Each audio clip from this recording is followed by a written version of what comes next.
I chose to do my assignment on the grant-funded program called 5-A-Day, which was one of the examples under the professor suggestions, and I am obsessed with water and veggies. In fact, it's my trademark hanging in my kitchen. Water first, veggies most, and that is kind of what I embody. Water first and veggies most. I love veggies, and when I talk about veggies, I mean them as non-starchy veggies like celery and daikon, radish, and tomatoes and eggplant and cauliflower, and all of those. And so I wanted to research 5-A-Day because that was the only program in my thinking that is so veggie promoting as I am. So, as someone who is really into obesity counseling and has lost 100 pounds herself, I know that veggies and non-starchy veggies are really the way to go and really the thing we need to be filling up most on and emphasizing most of the time. So 5-A-Day was something I was interested in learning about. However, when I was researching 5-A-Day, I found nothing past 2005, 2007. And I was like, what is going on? How come I can't find anything research on 5-A-Day? And I kept delving deeper and deeper until I finally came across the fact that 5-A-Day no longer exists. It's been outdated. It started in 1989 as a grant-funded program just in California, where I live, and then by 1991 it became a more national campaign.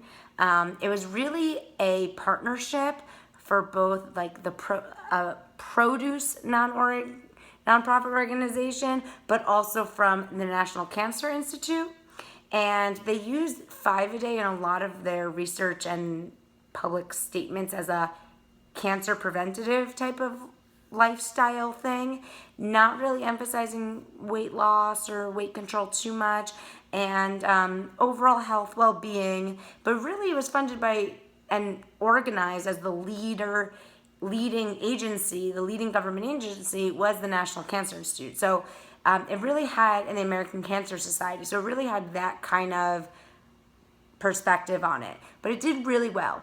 In terms of awareness, 5-A-Day did extremely well. Between 1991 and 2005, in its reign, it got an immense amount of people to know what it was. The statistic I saw was that during this time, I believe it went in awareness from, which I cited in my paper, from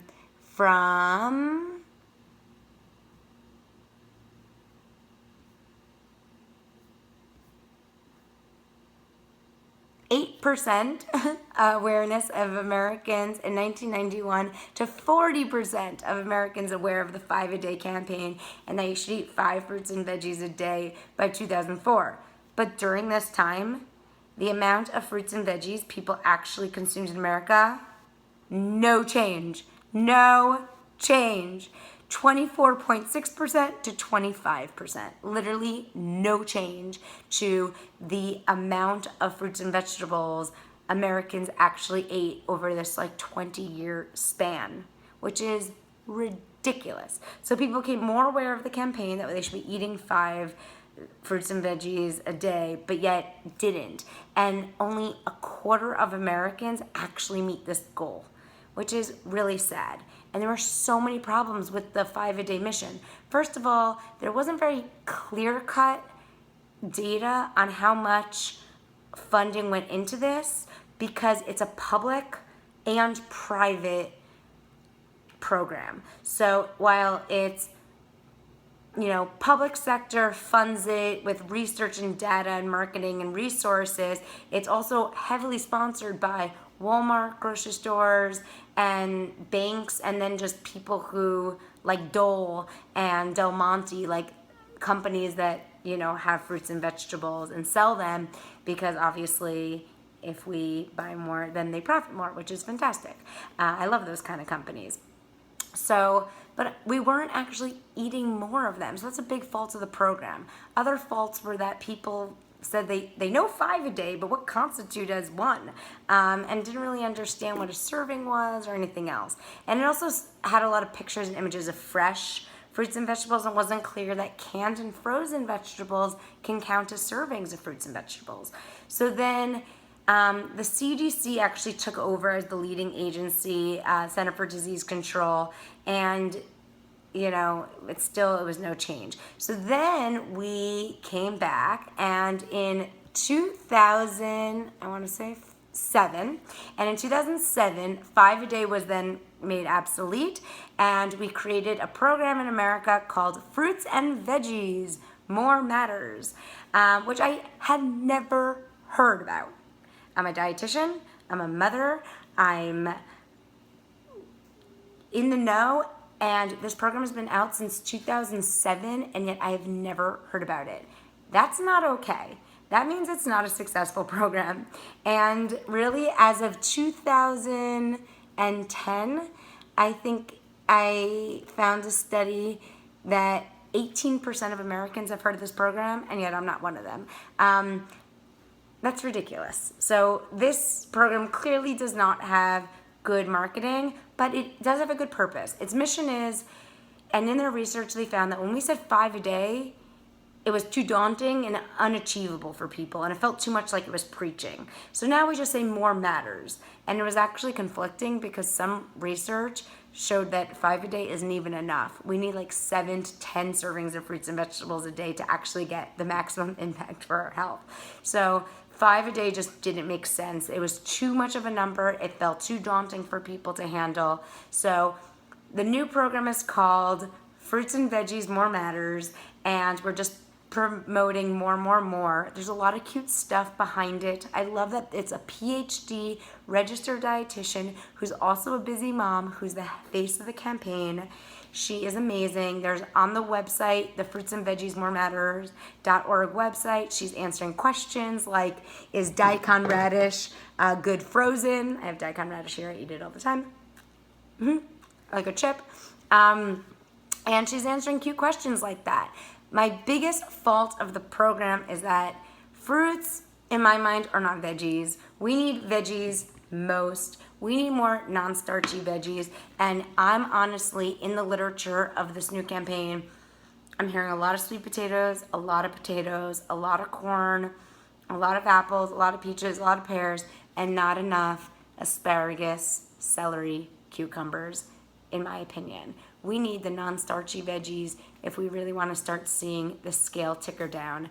In my perspective, fruit is fantastic, but so are beans, and so are whole grains, and I kind of group them all together as just really good for you high fiber carbohydrates. That might just be me, but that's how I feel. That's in my research, what I've come to conclude and what I counsel my clients on. Because beans also have antioxidants, and they have about the same amount of calories per serving as fruit, yet less sugar and more fiber. So in my perspective, I would even say veggies most, and then beans, more than I would even put fruit. That's just me. But that's the fault I see of this program. And I would really like further research to go to really promoting more non-starchy veggies than anything else. And my other fault of the program was that the research showed that people's consumption of vegetables in our country does not vary based on education and socioeconomic status. You see disease, heart disease, obesity go by socioeconomic status all the time. But the amount of consumption of fruits and veggies was not, which is fascinating. Maybe because French fries are sometimes considered a veggie, which is horrible. But the bottom line is, even people of higher socioeconomic status should be hearing this message. This message has to be going further. It's not going far enough. The program is doing cool things by getting more salad bars in schools if you apply to it. But how come I haven't heard of this program? So weird. It's hard to say how much money is going into it because so much is privately funded. And they're asking for donations to the nonprofit organization that's part in creation of the program. But I think there's a lot of funding to it, and yet I haven't heard from it. The logo is cool. Apparently it's out there. I haven't seen it, but I'm going to look more for it. But the bottom line is, Yes, we need to be eating more fruits and veggies, but veggies must. I really enjoyed this assignment.